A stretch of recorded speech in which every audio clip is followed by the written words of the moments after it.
네, 안녕하세요. 오늘은 영광스러운 교회 이제 마지막 나눔을 갖도록 하겠습니다. 10번째 성안의 성전과 빛. 계시록 21장 22절 성안의 성전을 내가 보지 못하였으니 이는 주 하나님 곧 전능하신 이와 및 어린 양이 그 성전이심이로라. 성전은 특별히 하나님을 위해서 구별해 놓은 장소로서 사람은 거기에 가야만 비로소 하나님과 교통할 수 있었다. 그러나 새 예루살렘 안에서는 하나님과 어린 양이 그 성의 전이 되시기 때문에 성전이 없는 것이다. 하나님과 어린 양이 성전이 되신다는 것은 하나님과 사람의 왕래가 직접적이고 대면하여 하는 것이 되었으므로 하나님과 교통하기 위해서 특별한 장소로 갈 필요가 없다는 것을 의미한다. 구약 시대에는 성전 안에 휘장이 있었다. 대제사장이 1년에 한 번 들어가는 것을 제외하고는 누구도 하나님 앞에 들어갈 수 없었다. 그러나 오늘날 교회 안에서는 휘장이 이미 갈라졌기 때문에 우리는 모두 하나님 앞에 나아갈 수 있고 우리의 영과 실제로 그분을 경배할 수 있다. 또한 그날에 가서는 하나님과 어린 양이 성전이 되시기 때문에 당신은 하나님이 계신 곳으로 갈 필요가 없다. 하나님이 당신이 있는 곳에 계신다. 그날에는 하나님과 어린 양이 바로 그 성 안의 성전이 되신다. 오늘날 우리가 지성소 안에 사는 것을 배우지 않는다면 어리석은 사람이 될 것이다. 오늘날 휘장은 이미 갈라졌고 우리는 담대히 지성소 안에 들어갈 수 있다. 23절에서는 그 성은 해나 달의 비춤이 쓸데없으니 이는 하나님의 영광이 비치고 어린 양이 그 등이 되심이라고 말했다. 그 구절은 위에서 말한 성전과 연관된 것이다. 하나님과 어린 양이 성 안의 성전이 되시고 하나님의 영광이 비추고 계심으로 해나 달의 비춤이 필요 없는 것이다. 새 예루살렘은 해나 달의 빛이 필요 없고 오직 하나님의 영광만이 비추는데 이것은 바로 성 전체가 지성소임을 말하고 있다. 교회는 장래의 지성소가 될 것이다. 어린 양이 그 등이 되심이라. 하나님의 영광이 빛이 되시고 어린 양이 등이 되신다. 빛이신 하나님이 등이신 어린 양을 비추신다. 그리스도를 통해서만 사람은 하나님을 알 수 있다. 우리가 등을 통하지 않고서는 빛을 볼 수 없다. 마찬가지로 그리스도를 통하지 않고서는 하나님을 볼 수 없다. 24절 만국이 그 빛 가운데로 다니고 땅의 왕들이 자기 영광을 가지고 그리로 들어오리라.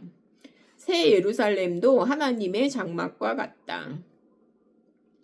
동서남북에 각각 세 문씩 모두 12문이 있다. 성막 사면에 12지파가 있었듯이 새 예루살렘 사면에 만국들이 위치하고 있는 것이다.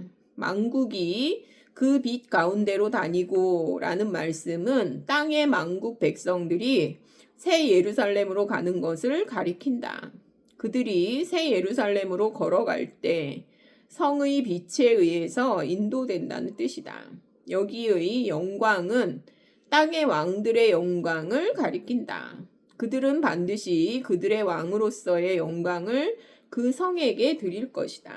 영광은 창세기 31장 1절의 영광과 같은 뜻으로서 각 지방의 가장 좋은 소산물을 가리키며 다시 말하면 새 땅에서 이 땅의 왕들이 땅에서 생산한 가장 좋은 것을 예물로서 그 성에 드린다는 것이다. 25절에서는 성문들이 낮에 도무지 닿지 아니하리니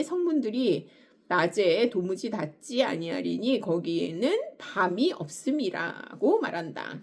성 안에는 밤의 어둠이 없다. 성 안에 사는 사람들은 부활의 몸을 갖고 있기 때문에 피곤치 않으며 주야로 하나님을 섬길 수 있다.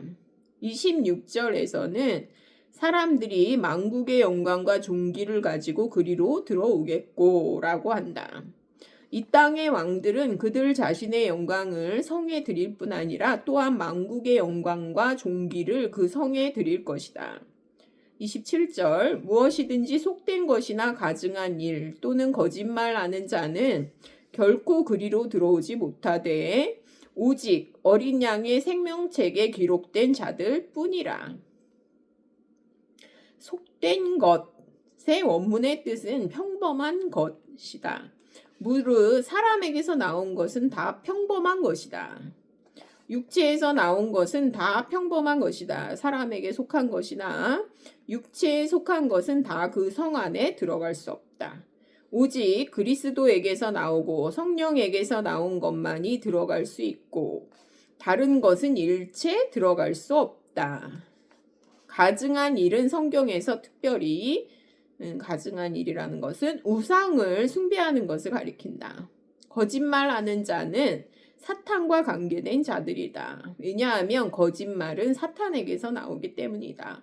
모든 우상과 관계를 맺은 것들과 죄를 범하는 자들은 누구든지 그 성에 들어갈 수 없다. 오직 어린 양의 생명책에 이름이 기록된 자들만이 그 성에 들어갈 수 있다. 새하늘과 새 땅 안에서는 두 종류의 거민들이 살게 된다. 하나는 피로 구원받은 자들로서 성 안에 사는 사람들이다. 이 사람들의 이름은 생명책에 기록되어 있다.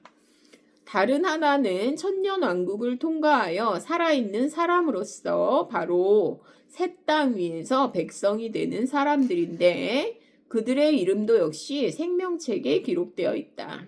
그러나 그들은 성 안에서 살지 않고 단지 성을 출입할 수 있을 뿐이다. 이렇게 이제 워치만리는 이렇게 해석을 했죠. 그 다음에 이제 생명수의 강과 생명나무 계시록 22장 1절 2절 또 저가 수정같이 맑은 생명수의 강을 내게 보이리니 하나님과 및 어린 양의 보좌로부터 나서 길 가운데로 흐르더라. 강 좌우에 생명나무가 있어 12가지 실과를 맺히되 달마다 그 과실을 맺히고 그 나무 잎사귀들은 만국을 소성하기 위하여 있더라. 우리는 계시록 2장 7절 이기는 그에게는 내가 하나님의 낙원에 있는 생명나무의 과실을 주어 먹게 하리라고 하신 말씀을 기억해야 한다. 생명나무는 하나님의 낙원에 심겨져 있음을 본다. 여기에서는 성 안에 생명나무가 있는데 이것은 바로 새 예루살렘이 하나님의 낙원임을 말해준다. 창세기 2장에서 하나님은 그리스도를 예표하는 남자를 만드셨고 또한 그리스도께서 얻기 원하시는 교회를 예표하는 여자를 만드셨다. 하나님은 그들 부부 두 사람을 에덴 동산 안에 두셨다. 거기에서 우리는 남자와 여자와 동산이 있음을 보았다. 어린 양의 아내는 창세기 2장에서 하와로 예표되었고 그녀는 온전히 그리스도를 위해서 존재한다. 아담을 위해서 존재했잖아요. 이 새 예루살렘이 바로 어린 양의 아내이고 또한 낙원이다. 창세기 2장에서는 아담과 하와와 에덴 동산 세 개의 실체가 존재했으나 계시록 21장과 22장에서는 두 실체, 어린 양과 성만이 존재한다. 이 성이 바로 신부이자 또한 낙원이다. 여인과 여자와 에덴 동산이 하나로 된 것이다. 창세기 안에 그 여인은 쫓겨날 수 있었으나 계시록 마지막에 나와서 이 여인은 쫓겨날 수 없다. 여기에서 여인은 낙원과 하나로 결합되었기 때문에 더 이상 나눌 수 없고 따라서 이 여인은 쫓겨날 수 없는 것이다. 워치만리는 이렇게 해석하고 있어요. 수정같이 맑은 생명수의 강을 내게 보이니 창세기에는 4개의 강이 있었는데 그중 2개의 강에 의해서 하나님의 자녀들은 계속 고통을 받았다. 그러나 새 예루살렘 안에는 오직 하나의 강이 있고 이 강은 사람으로 생명을 얻게 하고 기쁨을 얻게 한다. 생명수의 강. 시편 46편 4절 한 시내가 있어 나뉘어 흘러 하나님의 성 곧 지극히 높으신 자의 장막의 성소를 기쁘게 하도다.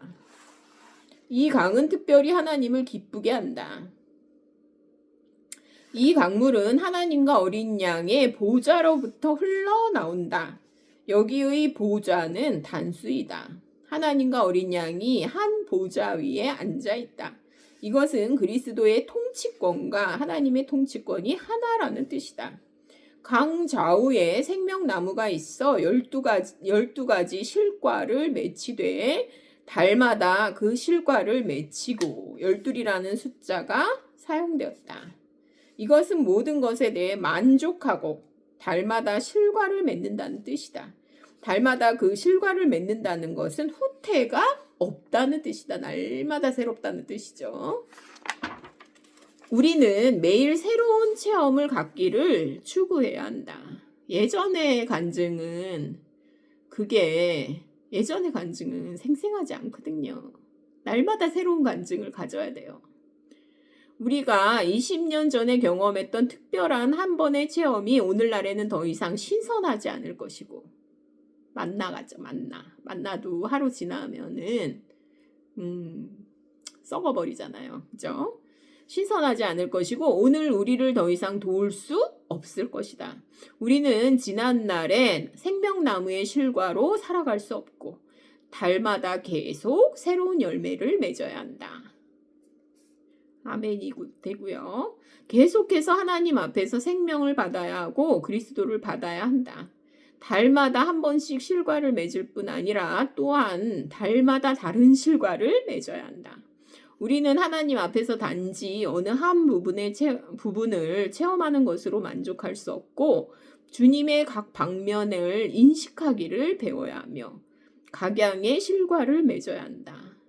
이것이 이제 무엇으로 가능하냐면요. 우리가 함께 교제하고 나누고 이게 교회에서 가능하거든요.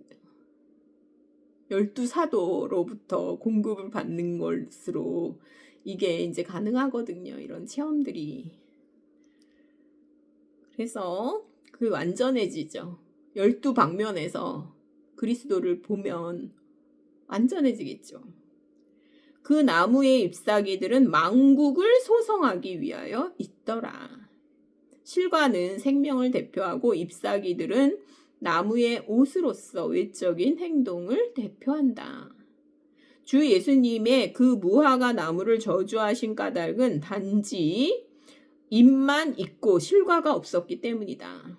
즉 외적인 행위만 있었을 뿐 생명이 없었기 때문이다. 이 해석은 참 적절하죠. 여기에는 길이 있고 생명수의 강과 생명나무가 있다. 이 세 가지가 하나로 연결되어 있는 것이다. 우리가 주님을 따를 때 우리의 모든 행동, 모든 처신은 생명수의 흐름과 생명나무가 있어야 비로소 가능하다. 길은 사람이 활동하도록 제공된 장소이며 활동하려면 반드시 생명나무에 근거해야 한다. 생명이 우리 안에서 활동하기 시작하면 그 결과 성령의 생명 강물이 흘러나오게 된다.